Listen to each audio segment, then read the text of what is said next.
was astonished for 1 hour, and his thoughts troubled him. And the king spake and said, Belteshazzar, let not the dream nor the interpretation thereof trouble thee. Belteshazzar answered and said, My lord, the dream be to them that hate thee, and the interpretation thereof to thine enemies. The tree that thou sawest, which grew and was strong, whose heights reached into the heaven, and the sight thereof to all the earth, whose leaves were fair, and the fruit thereof much, and all was meat, and it was meat for all, under which the beasts of the field dwelt, and upon whose branches the fowls of the heaven had their habitation. It is thou, O king, that art grown and become strong. For thy greatness is grown and reached unto heaven, and thy dominion to the end of the earth. Whereas the king saw a watcher and a holy one coming down from heaven, and saying, Hew down the tree and destroy it, yet leave the stump and the roots thereof in the earth, even with a band of iron and brass, and in the tender grass of the earth, tender grass of the field, and let it be wet with the dew of heaven, and let his portion be with the beasts of the field, till 7 times pass over him.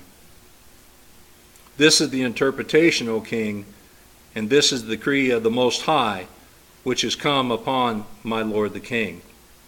And they shall drive thee from men, and thy dwelling shall be with the beasts of the field, and they shall make thee to eat grass as oxen, and they shall wet thee with the dew of heaven. And 7 times shall pass over thee, till thou know the Most High ruleth in the kingdom of men, and give it to whomsoever he will. And whereas they command to leave the stump of the tree roots, thy kingdom shall be sure to thee. After that thou shalt have known that the heavens do rule. Therefore, O king, let my counsel be acceptable unto thee, and break off thy sins by righteousness, and thine iniquities by showing mercy to the poor, if it may be a lengthening of thy tranquility. All this came upon King Nebuchadnezzar.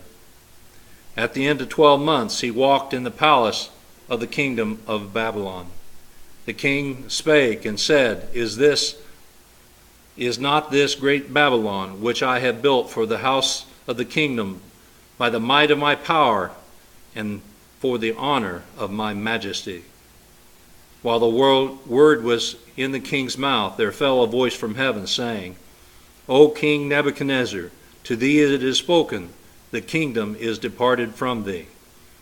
And they shall drive thee from men, and thy dwelling shall be with the beasts of the field. They shall make thee to eat grass as oxen, and 7 times shall pass over thee, till thou know that the Most High ruleth in the kingdom of men, and give it to whomsoever he will. The same hour was the thing fulfilled upon Nebuchadnezzar. And he was driven from men, and did eat grass as oxen, and his body was wet with the dew of heaven, till his hairs were grown like eagle's feathers, and his nails like bird's claws. And at the end of days I, Nebuchadnezzar, lifted up mine eyes unto heaven, and mine understanding returned unto me, and I was blessed, and I blessed the Most High, and praised and honored him that liveth forever, whose dominion is an everlasting dominion, and his kingdom is from generation to generation. And all the inhabitants of the earth are reputed as nothing, and he doeth according to his will in the army of heaven, and among the inhabitants of the earth, and none can stay his hand, or say to him, What doest thou? And at the same time my reason returned to me, and for the glory of my kingdom, mine honor and brightness returned to me, and my counselors and my lords sought unto me, and I was established in my kingdom, and excellent majesty was added unto me. Now I, Nebuchadnezzar, praise and extol and honor the King of heaven, all whose works are truth, and his ways judgment, and those that walk in pride he is able to abase.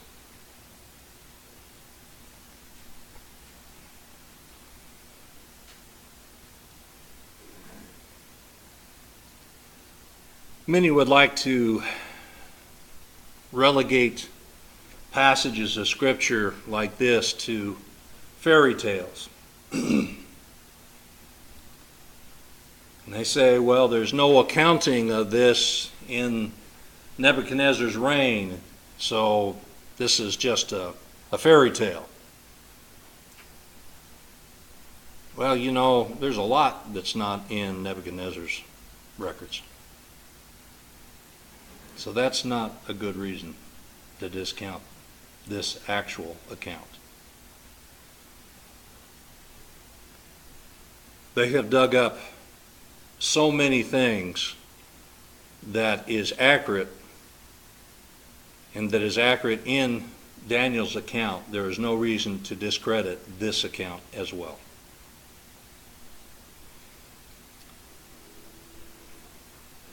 So, as we begin chapter 4, Nebuchadnezzar sets out a purpose. What is his purpose?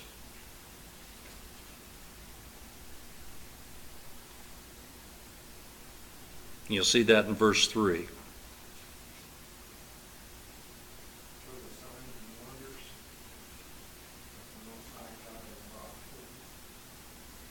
Okay, and specifically it ties into what we've already seen throughout all of the book of Daniel thus far. God's kingdom is what? God's kingdom is an everlasting kingdom. This is in comparison to Nebuchadnezzar's kingdom, which is what? Temporary. Nebuchadnezzar's got to realize his kingdom was given to him by someone else, and he's going to give his kingdom to someone else, isn't he? All men upon this earth walk but for a short period of time. And you may think you're big and bad and the toughest guy on the block, and there really wasn't anybody bigger and badder than Nebuchadnezzar right at this point in time. However, right? It's that however that gets us all. He didn't get there by himself. Somebody else helped him get there. And guess what? He is not going to stay there long. There's going to be somebody to knock him off. And we can look around the world today at everyone who's rattling sabers and whatever. They're not going to stay there long. You might say that today that they're term limited. They're term limited by one thing or another. Yeah. Strength or health or, just life. The money that they can bring in, how strong their army is, or how strong another army is that comes in and takes them over, or something else. But there's somebody bigger and badder on the block. There really is. Okay? So Nebuchadnezzar is feeling pretty good about himself, isn't he? And he has some reason. And that's the reason I've talked about what I did last week. I wanted you to see the vastness of Nebuchadnezzar's kingdom. I wanted you to get a feeling of his power. I wanted you to see that he wasn't such a bad person. He had done a lot of things for a lot of people. He had done a lot of things for his own people. The city of Babylon was a great city. And even through the period of Greece, it was considered the greatest city in the world at that time. It's not going to be that way forever. In fact, it's nothing today, is it? Didn't last. Nothing ever does. So he's feeling pretty good about himself.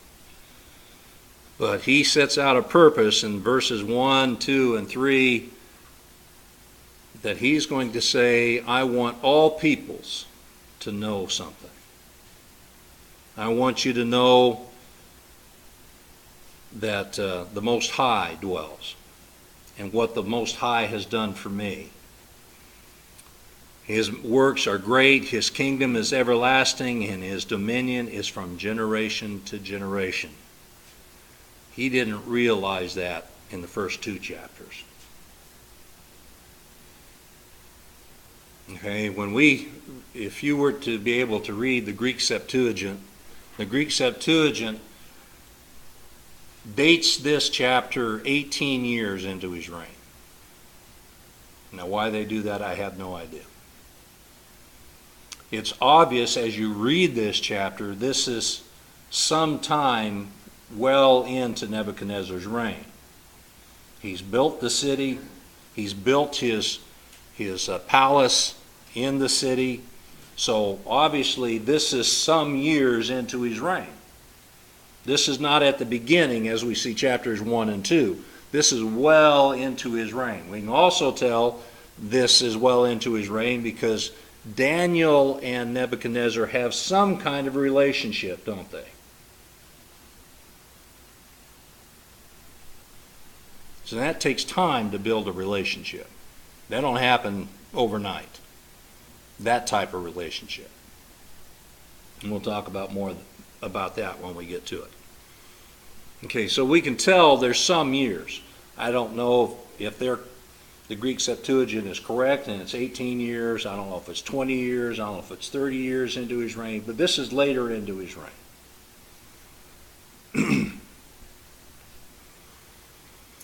So in verse 4 he says, I, Nebuchadnezzar, was at rest in my house and flourishing in my palace. That's not an idle statement. When he says I'm flourishing in my palace, he's at the height now of his reign, right? So when he walks out onto his palace and he looks onto the beautiful city of Babylon and the temples that he has built and the beauty of the city and all of the gardens that's out there and the hanging gardens and just the beauty of the city. You just saw the beauty of that one gate. And that was a beautiful gate, the Ishtar Gate. Can you imagine the whole city? And he is talking to himself, this is a beautiful city I made. Maybe he's like Napoleon, you know. But he's pretty proud of himself. Okay. Yeah, he was really leaning on himself, wasn't he?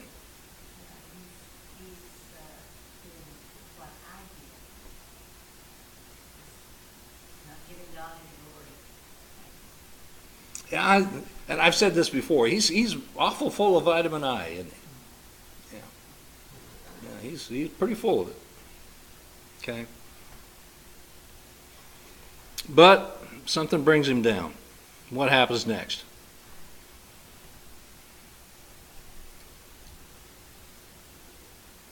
Something similar to chapter 2. He has a dream. He has a dream.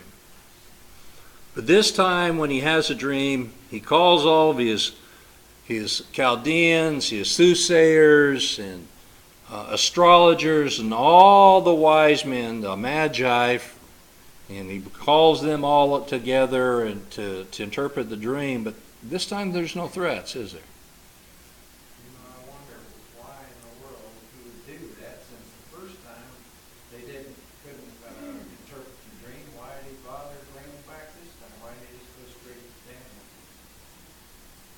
That kind of puzzles me why he would. Of course, I know some time has passed. Maybe he's forgotten a lot of things. I don't know. Well, it's pretty much the culture, isn't it, of his kingdom? I mean, he's still a polytheist.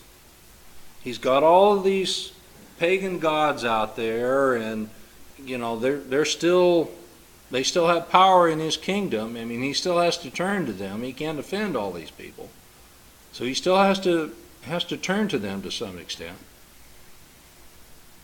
But notice too, they don't feel a need to offer him some type of false interpretation. So there's definite change in the way everyone is acting. They don't feel pressure to offer him something false, and he's not putting out threats. So everyone seems to be much more relaxed than what we saw in chapter 2. So he's different than what he was in chapter 2, right? The kingdom has changed. Well, he's got Daniel there now. And he's chief of all of them. It makes me wonder several things. We're not told how many other dreams may have been interpreted. Could there have been other dreams, like in Pharaoh's house? There was other individuals that had dreams, and Joseph interpreted their dreams. Just because we're not told that and it's not recorded doesn't mean it didn't happen. I don't know if it did. I don't know if it didn't. But Nebuchadnezzar has a great deal of confidence in Daniel here to interpret this dream for it to be so many years since the last one. So he's got a lot of confidence, this man. Also, they've built some kind of a relationship over time. What were they talking about?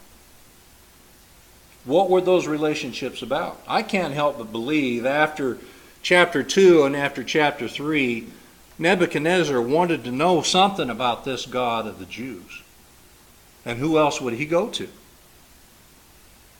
His chief of all of his magicians. This individual who came from.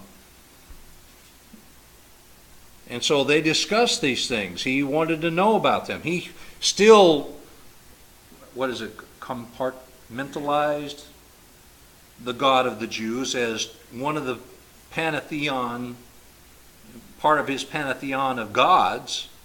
He's the God of the hills. You remember when the Jews were talking, this is the God of the hills, and our God is the God of the plains, and Marduk is still my God, but this God's pretty powerful. There's certain things that he can do that no other God can do, so I'm going to pay attention to this God of the Jews.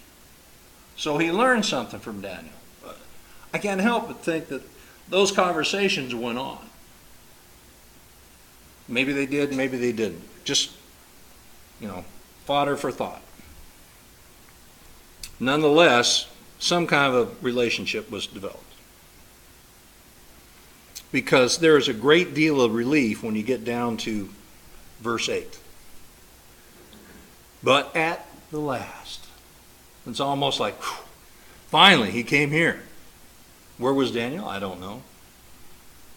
But finally he comes. Now I know he can answer the question. Okay? That's the tenor of what we see here. Daniel can answer the question. I know he can answer the question. The spirit of the holy gods is in him. So he still has that pagan terminology. The spirits of the holy gods are in him. But yet, he has great confidence in the man. Okay? And he calls him Daniel, but he mentions to everyone, so everyone knows who Daniel is. His name is Belteshazzar, named after whose God? My God. So everyone in the kingdom knows who Daniel is. Because he's writing this in his annals, right? Now everyone knows who Daniel is. Daniel is Belteshazzar. Everyone knows who Belteshazzar in the kingdom is.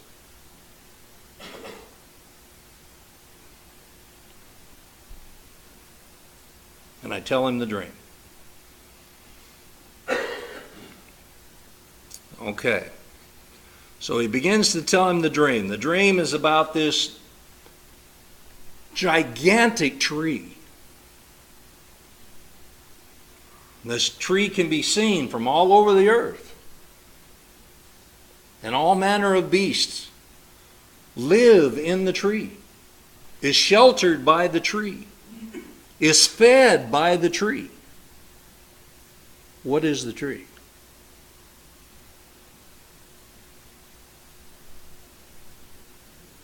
Nebuchadnezzar is that tree. He's the one that is sheltering.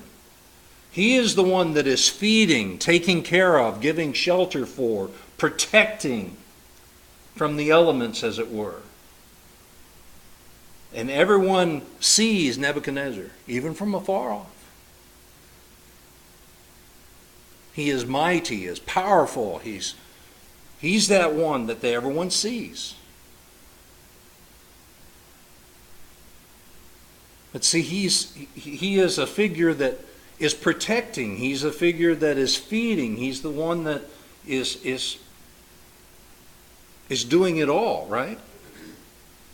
He is not just a raging beast. He's an individual who is taking care of his people, who is feeding, protecting, and sheltering, and doing all of it. As it were his, like I said, his administration, shall I say.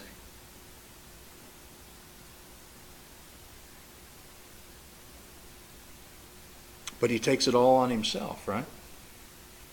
It's me, me, me, me, me. I did all of this.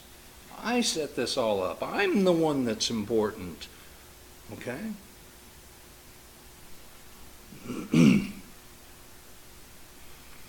Okay, so what takes place next is a watcher. Again, he uses this pagan terminology. The Zoroastrianism talks about those that are watchers, talking about angels being watchers. And he uses that type of terminologies, the watchers. But it gives us the impression of those who constantly know what is going on, right? There are certain, that all-seeing eye, as it were.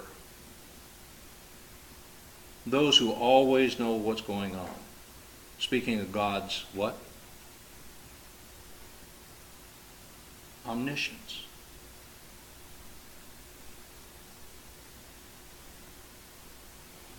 Okay, and it comes down from heaven.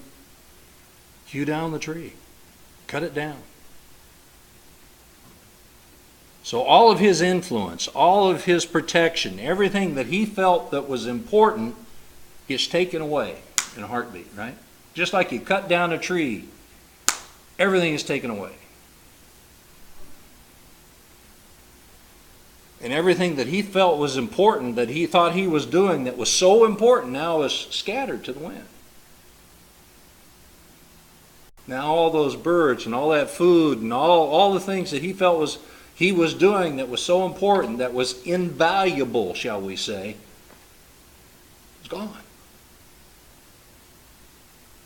I can't help but think about those individuals out at work that think that they're the only one that can do what they're doing, and all of a sudden they get fired, and guess what? Somebody backfills their position. They may not do certain things of their job as well as one person, but guess what? They can do other things just as well. They do not leave a hole in the water. Did you notice that? You can stick your hand in the water, when you pull it out, it doesn't leave a hole. Have you noticed that? That happens in kingdoms, that happens in workplaces, that happens. You don't leave a hole when you pull your hand back out. It doesn't leave a hole. Isn't that amazing? Well, Nebuchadnezzar's learning that message right now. It doesn't leave a hole when you... He thought he would leave a huge hole. He didn't leave a hole. So Nebuchadnezzar is removed from his position. All of his authority and all of his glory is gone. Like the glory of a tree. But his kingdom is secure to him. Thus the image of the stump is kept. And the roots are kept. You ever driven through Southern California and see the almonds? You'll see, walnuts. You'll see the black walnuts on top of English walnut stumps. It's the strangest things, because the English walnut has better roots, but the black walnuts is what everybody wants to eat. Evidently, the English walnut root system is not good. So you'll see these 100-year-old stumps, and they're huge, huge, huge stumps. And you have black walnuts been grafted on top of them. That's kind of what we're talking about. They plant one thing, and then they graft something else on top of it. So they've got this stump in the ground that's been secured. So something else can grow from it. Maybe the thought is grafting something, or maybe it would grow again. But it's been secured from it. Okay, and it tells him some certain things that's going to happen to him. All right, he's going to be wet with the dew of heaven, and his portion is going to be with the beasts of the field. That is, from the glory that he had, and then all of a sudden he's going to be out with the beasts of the field. That seems like a harsh fall, doesn't it? It seems like a long ways to go. Here I was in my palace, overlooking my wonderful city I built from all my glory, and then I'm with the beasts of the field? Can you feel that impact? And that's about what he's going to feel. That's what he's being told. That's what you're going to feel. Okay? All right. Then in verse 19, Daniel, when he was told this dream, is astonished. He sat back for a minute. It says he's astonished for 1 hour. What that literally means is he didn't know what to say for a minute. He didn't want to say something for a second, okay? And it says his thoughts troubled him. And the king encourages him. He says, don't let the interpretation or the dream trouble you. Tell me what it is. Tell me the interpretation of it. Let me know what it is that you see. And so you see a king not like it was in chapter 2 that's threatening. You see an individual that is encouraging. It's a different individual. He's grown. And he has a relationship with Daniel. You can see this relationship. And now you see Daniel respond, and Daniel says to him, oh, that these things that I see were to someone else. It was to your enemies.